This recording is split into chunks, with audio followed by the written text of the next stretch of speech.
Hey there, my name is Erin, and let me take you on a journey with me to the place called Japan. Hey there. Missed me? I bet not. Today is a sad day. Like, yeah, a really sad day. My Russian friend leaves today and probably in a couple of minutes. Like, really, I mean, we've done so many things here. Like, we've been to so many places together and it was so fun. And I had no idea she is the person she actually happened to be. And now I'm so sad because she left and I won't have a chance to talk about all these things, to discuss all these things from like the Russian point of view and laugh at it and everything. But to not be that sad, I would like to talk about all the stuff that happened throughout this week as always. So a couple of days ago we went to see the Hanabi, which is basically the firework show or something that is taking place in Japan, Tokyo right now, and it will be lasting for about like 25 days. And we went there with my host family and with my friend all together. We've eaten some food, we drank some tea and everything, and we watched this show, and I think it was nothing like Russian fireworks, like at all. So it's really different. It's really like a bigger thing, if I might say so. All the people around gathering and talking, laughing, drinking drinks, alcohol and something. A family friends celebration where they can all gather around, watch the fireworks and just enjoy themselves. Also lately it was a regular day, so I was going to my language school by the train as I always do. So I took the very same train as I do every day. Everything was fine until it just stopped in the railways. I didn't know what was going on and what was happening. I understood a couple of words that were said through the speakers in the train, but I still didn't realize why aren't we moving. So we've been standing for 15 minutes or something and then moved a little bit and then we stopped again and we were standing for 5 more minutes. So I was kind of angry at that because I was late for my classes already and I didn't understand why I was standing, why the train is coming late, what the hell is going on. And when the train finally arrived at the station where I was supposed to make a change to another line, I was given a ticket which proved that the train really did came late to the station and it wasn't really me to blame for that. So I was a little bit confused at first, but like those tickets were given to everybody, so they were saying it in a really loud voice, like, here you go, there are late train tickets or something. And I came to one of those people and they just gave me one and I was like, wow, that's cool. Also, the weather was fine for about a couple of days. So it was like 24, 27 degrees plus, and it was so great. It was so similar to the Russian summer, because in Russian summer it usually is like that. But like only then I realized it was because of the typhoon was going to hit our area and everything. So, and before the typhoon the weather usually gets like pretty cool and everything. Yesterday the typhoon did happen and today it's again hot and again I see the sun and again I feel like I'm gonna die once again because of the hot weather. By the way, the typhoon wasn't really that strong, so everything was okay and we survived, nothing really happened, although I didn't leave the house. I actually have a footage from this day, the moment that I thought was pretty scary.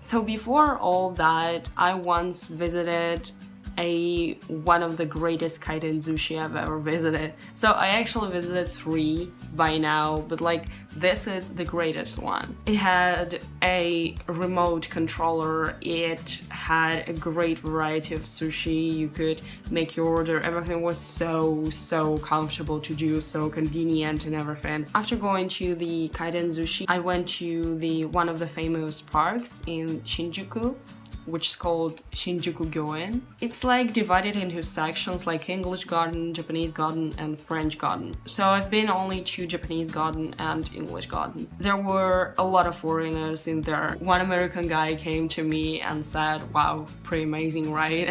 And we talked for a little bit and then he left. And I felt better after that somehow. But there wasn't just a park with amazing views like the ponds, the fields, the trees, the different locations where you could see the best views of this park. This is a point of Japanese garden, I think, so it just has to be real beautiful, so you enter it and you understand how amazing this thing is. It wasn't just about that, so there were also 2 tea houses and you get to eat a traditional Japanese dessert and a cup of matcha brought to you by a woman wearing a kimono, which is so crazily good. That like this experience is something to experience. And after that I went to lay on a field a little bit, so I saw a lot of people doing that as well. So like you just put your backpack under your head and you just lay there and you kind of fell asleep for a second and then you just wake up and it feels so good. And also when I had a day off at home, I watched Japanese television for the first time. And I really enjoyed it because I heard a lot about Japanese commercials, how weird and crazy they are. I actually don't see anything weird in them anymore. Like it seems so fine and regular to me. Am I turning into a Japanese person? I'm not sure about that. The last major thing I visited, I think, was Sensoji, which is the temple of the Asakusa. There was a lot of souvenir shops over there. There was a lot of food, different food. Like, it also was a shop selling matcha goods, which was really cool. I tried a matcha daifuku and I almost died from how tasty it was. And also there obviously was a temple where I went. And again, remember when I told you about like the Meiji Shrine prediction that I got? If you don't remember, watch this video right now. No, actually don't watch it, it doesn't worth it, nah. And I got one more prediction, and you know what? It was a bad one. It said that I won't succeed in anything. The man with sense of humor will break my dreams or something like that. And I was like shocked because every man I know does basically have a good sense of humor. So, well, okay, I think I'm screwed right now. And it's like, why am I so unlucky? This is so bad. Like, first one told me to shut up, and this one just told me that no matter how hard you try, you will fail anyway. So, what is the point in trying then? Just don't try at all. By the way, I have a couple of ideas for the new videos. I don't know if I'm going to leave them up while I'm still here in Japan, and I think you're going to like them. Subscribe to my channel to not miss anything else. Also follow me on Twitter to catch up with my updates about videos, about Japan, about everything, my thoughts and stuff. Also ask me some questions in my Ask account. And thank you so much for watching this video. I hope you liked and enjoyed it. Sayonara, and I'll see you soon from a place called Japan.